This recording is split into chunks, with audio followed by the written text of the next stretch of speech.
Okay, please tell me your introduction. Sir मेरा नाम उत्कर्ष दुबे है। मैं वाराणसी से हूँ। मैं मेरा 10th और 12th central Hindu boys school से हुआ है। उसके बाद मैंने बीटेक इन्वायरमेंटल इंजीनियरिंग में आईआईटी आईएसएम धनबाद से किया है। उसके बाद मैंने दो साल रेजिडेंस में एज अ केमिस्ट्री फैकल्टी पढ़ाया हूँ। उसके बाद मैं सिविल सर्विसेज की तैयारी कर रहा हूँ। साथ ही मेरा मेरा हॉबी है वॉलीबॉल खेलना। ओके, ये बताइए आपने बीटेक कब कंप्लीट किया? सर बीटेक मैं 2016 में कंप्लीट किया हूँ। 16 में। उसके बाद यस सर। आप कहीं जॉब किए? यस सर, 2 साल में रेजिडेंस में एज अ केमिस्ट्री फैकल्टी पढ़ाया हूँ 2016 से 2018। ओके, ठीक है। ये बताइए हमें कि क्या वहाँ पे अच्छा नहीं लगा काम करके? कैसा लगा था रेजिडेंस में? फिर आपने क्यों छोड़ दिया? सर अच्छा लगा था, ऐसा नहीं है। पर सर मेरा शुरू से एम सिविल सर्विसेज को ज्वाइन करने का था। तो थोड़े हुँ, फाइनेंशियल कॉन्स्ट्रेंट की वजह से मैंने कैंपस प्लेसमेंट के थ्रू ये जॉब पाया था। और जब जैसे ही वो फाइनेंशियल कॉन्स्टेंट सॉल्व हो गया, मैं फिर वापस अपने मतलब प्रिपरेशन की तरफ बढ़ गया। ठीक है। ये बताइए बिहार के कुछ महत्वपूर्ण करंट अफ़ेयर्स जो पिछले 1 सप्ताह में, 1 महीने में कुछ बताइए 3-4। सर एक स्मार्ट मीटर लगाए जाने वाली योजना पे काफी ज्यादा डिस्कोर्स चल रहा है। और सर ओके, यस सर। और सर दूसरा? सीवेज ट्रीटमेंट प्लांट लगाया जा रहा है काफी सारे सिटीज में गंगा के किनारे।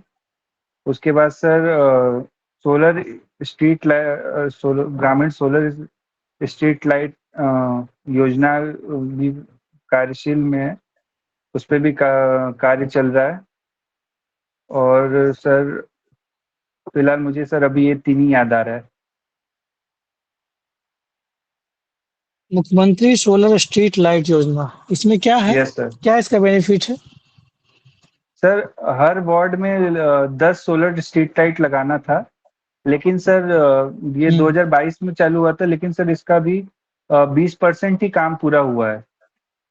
करीब 13 साढ़े 13 हजार वार्ड हैं। और जिसमें 1,34,000 सोलर स्ट्रीट लाइट ही लगाया गया है, जो कि हमें 6,60,000 सोलर स्ट्रीट लाइट लगाना है।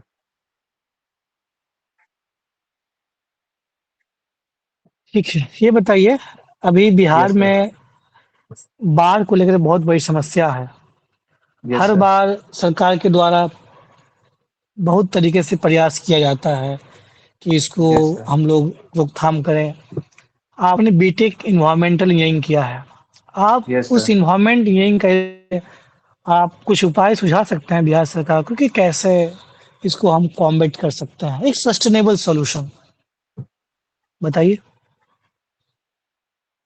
सर मैं कुछ सॉल्यूशन बता सकता हूँ, लेकिन सर मेरे हिसाब से सॉल्यूशन सिंपल है। क्योंकि जो बिहार की जो नदियां हैं उसमें सिल्टेशन का काफी ज्यादा इशू है। तो वो सर एफॉरेस्टेशन से वो कम हो सकता है।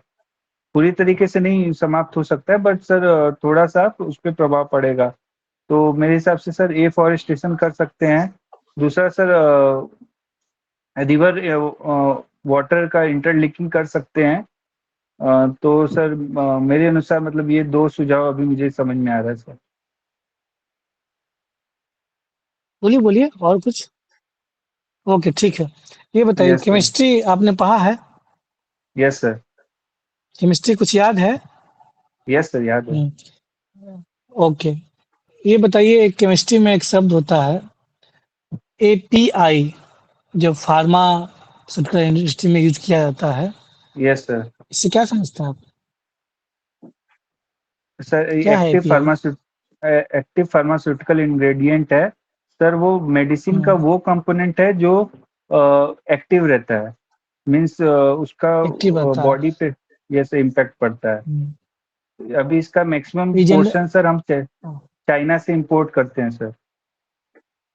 तो ऐसा क्यों है? जबकि हमारे पास अच्छे खासे डाइवर्सिटी वाला एरिया है, चाहे वो उत्तराखंड है, इधर आपका अरुणाचल प्रदेश से नीचे केरला है, फिर भी हम बाहर से ही, चाइना से ही क्यों मँगाते हैं? अपना क्यों नहीं प्रोड्यूस कर सकते हैं? क्या सर दिक्कतें हैं इसमें? इंडिया में सर जो मेन इश्यू है वो इकोनॉमिक ऑफ स्केल का है। चाइना में काफ़ी लार्ज स्केल पे इसका प्रोडक्शन होता है, जिसके कारण उसका कॉस्ट ऑफ प्रोडक्शन काफ़ी कम होता है। तो जो इंडिया के कंपैरिजन में यहाँ के जो मैन्युफैक्चरर हैं, जो मेडिसिन मैन्युफैक्चरर, उनको काफ़ी सस्ता पड़ता है, तो इकोनॉमिक पड़ता है, तो इसलिए वो चाइना के इम्पोर्ट पे ज़्यादा डिपेंडेंट है। Plus sir China export subsidies भी प्रोवाइड करती है। और भी इंडिया का एक इशू है कि सर जो यहाँ का ड्यूटी स्ट्रक्चर वो इन्वर्टेड है, तो उस वजह से भी सर इशू है। तो एक ये भी तो है कि हमारे पास भी तो पीएलआई का है, स्कीम है। दूसरी बात है कि यस सर, अभी हम अभी अभी गवर्नमेंट ने। फार्मा इंडस्ट्री पे 1 नंबर पे हैं। तो जो चीज़ें अगर यस। चाइना सब्सिडीज़ दे रही है, तो हम भी तो यस। पीएलआई देने का प्रयास कर रहे हैं। तो अगर हम यस सर, तो चाहते हैं अभी कि वर्ल्ड नंबर 1, हाँ, तो कैसे किया जाए फिर? सर ये पीएलआई स्कीम सर अभी अभी चालू हुआ है। उसके पहले आई थिंक तो पीएलआई स्कीम तो नहीं था ना सर। तो अभी पीएलआई स्कीम के थ्रू सर मेरे हिसाब से प्रोडक्शन एपीआई का इंडिया में चालू होगा, और आई थिंक चाइना को इंडिया अगले 5 साल या 10 साल में सर वो सब्स्टिट्यूट पूरी तरीके से कर जाएगा। ओके, ठीक है। Over to Sujeet sir. Utkarsh, optional क्या सब्जेक्ट रहा आपका? सर ऑप्शन मेरा केमिस्ट्री है। केमिस्ट्री है। डोबेराइनर का त्रिक नियम क्या था वो? सर सॉरी सर, मुझे अभी याद नहीं आ रहा है, अच्छा, एग्जैक्ट याद नहीं आ रहा है। ओके, कोई बात नहीं। मेंडलीफ की आवर्त सारणी में कितने तत्व थे? सर मुझे जहाँ तक याद है sir 63 elements. 63 yes elements sir. थे। ठीक है। ये मुझे बताइए कि गठबंधन सरकार बिहार के विकास में सहायक रही है कैसे? सर गठबंधन सरकार में सर अलग अलग पॉलिटिकल पार्टीज रहती हैं जो रिप्रेजेंट करती हैं, जो सब मिलके एक साथ गवर्नमेंट फॉर्म करते हैं। तो सर जो अलग अलग पॉलिटिकल पार्टीज हैं वो अलग अलग लोगों के मत को रिप्रेजेंट करती हैं। तो इस हिसाब से सर वो काइंड ऑफ सबका रिप्रेजेंटेशन पॉसिबल हो पाता है सर कोalition गवर्नमेंट में।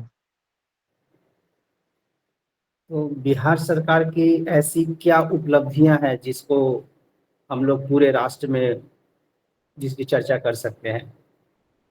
सर कुछ अभी ऐसे जो नीति योजना, कुछ ऐसा नाम रिकॉल कर पा रहे हैं? Yes sir. सर हाँ, अभी जो बताइए। बिहार गवर्नमेंट का ग्रोथ रेट है वो आई थिंक इंडिया के सारी स्टेट्स में वन ऑफ द हाईएस्ट है।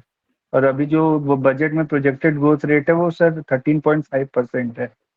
तो हम कह सकते हैं कि बिहार काफ़ी तेज़ी से ग्रो कर रहा है। उसके अलावा सर जो सोशल जस्टिस के लिए स्कीम्स चलाई गई हैं, 7 निश्चय 1, 7 निश्चय 2, इसको भी पूरे इंडिया में अलग अलग स्टेट्स में फॉलो किया जा सकता है।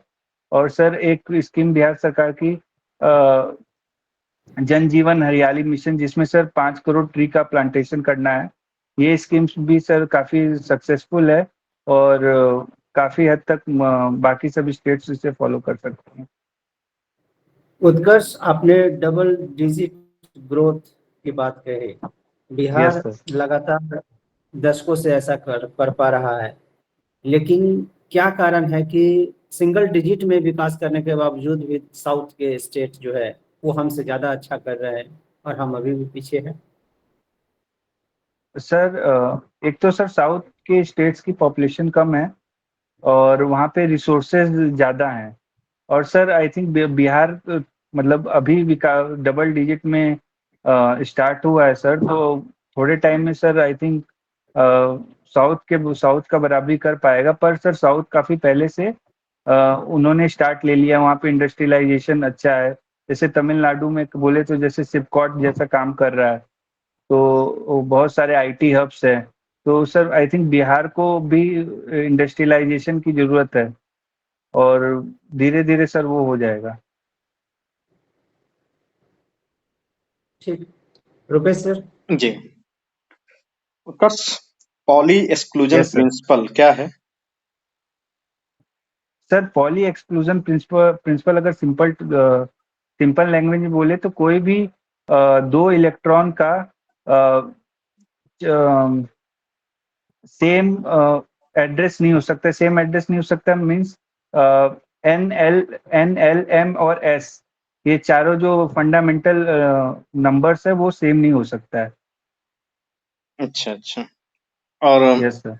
Principal quantum number? Sir principal quantum number basically energy को रिप्रेजेंट करता है, इलेक्ट्रॉन के एनर्जी लेवल को रिप्रेजेंट करता है, वो एन द्वारा डिनोट किया जाता है। अच्छा, आप ये बताइए कि आपने यस जॉब सर। छोड़ा क्यों?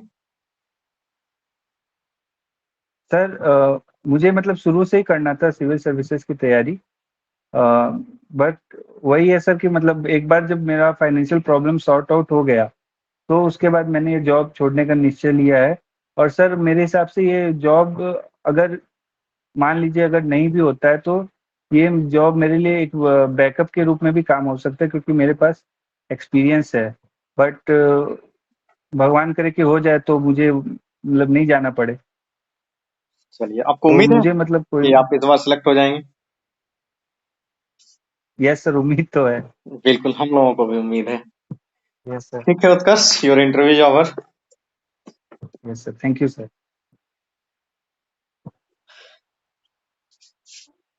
कर्स, आपका इंटरव्यू कब है? सर 19 तारीख। ठीक है, आपकी तैयारी ठीक है। आपसे अलग-अलग सवाल केमिस्ट्री से पूछा गया, हमने बिहार से ही पूछा, सुजीत सर ने भी पूछा। आपकी तैयारी ठीक है। इसको यस सर। करंट अफेयर्स थोड़ा-सा और देखते रहेंगे। वॉलीबॉल से हम ओके लोग सर। नहीं प्रश्न किए। वॉलीबॉल को देख लेंगे कि कौन-कौन से फेमस प्लेयर हैं इंडिया में। अगर 1-2 आप बिहार के भी वॉलीबॉल प्लेयर का नाम बता पाएँ और बेहतर बात है। महिला में देख यस लेंगे, सर। कुछ कॉम्पिटिशन इसका होता है, किस-किस लेवल पे होता है, वो थोड़ा-सा देख लेंगे। ओवरऑल यस आपका सर। ठीक है। Okay sir. आप एक अच्छे डिजर्विंग कैंडिडेट हैं। आई थिंक आपका नाम मेरिट लिस्ट में होना चाहिए। Okay, best of luck. Thank you sir. Thank you sir. Utkarsh अच्छा है, कॉन्फिडेंस अच्छा है, ड्रेसिंग सेंस अच्छा है, स्माइली फेस है और प्रश्न का जवाब भी अच्छे तरीके से दे पा रहे हैं। बस अब तो ज़्यादा समय नहीं है इंटरव्यू में, तो अब टेंशन फ्री रहना है। उम्मीद है कि कार्तिकेयन सर ने जैसा कहा है कि मेरिट में आपका नाम हो, ऐसी हमारी शुभकामनाएं हैं आपके साथ। आप यहाँ इंटरव्यू में, यहाँ मॉक में जितना अच्छा किए हैं, इंटरव्यू में उससे भी अच्छा करेंगे। वहाँ का माहौल और इजी होता है, तो कॉन्फिडेंट रहना है। ठीक है रुपेश ओके सर? जी सर। बिल्कुल, बेहतरीन उत्कर्ष। पिछले मॉक से तो काफी इम्प्रूवमेंट हुआ है और अब हम लोगों को बहुत उम्मीद है यस तुमसे कि अच्छा mock they, interview yes they sir. के आओगे और फाइनल लिस्ट में सिलेक्शन का बहुत उम्मीद है हम लोगों को। Good luck. Okay, thank you sir.